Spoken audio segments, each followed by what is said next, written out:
Dito kami ngayon sa San Limon. Ito yung bangka, Balangay. Ito. Yung Balangay. Ayan yung Balangay. Papunta sila ng PICC. Ayan. Dito sa San Limon kami. Galing pa ng barko. Galing pa ng...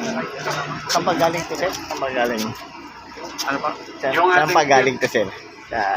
Saan pa po yun? Sa Palawan pa po. Palawan pala. So at the Palawan same pala. time, Ito yung mga papunta sila ng PICC.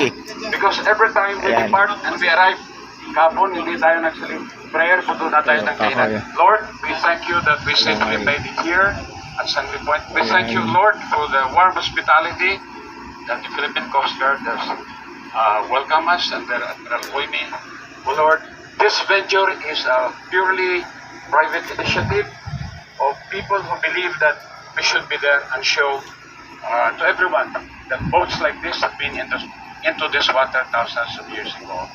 We're not representing the government, we're not representing anybody, we're representing the Filipino people who would like to show that we are there in order to protect the waters that we should be enjoying.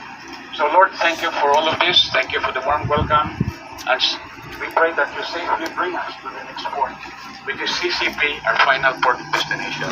Yes, we come and pray. Amen. CCP sila. Ayan. Ayan.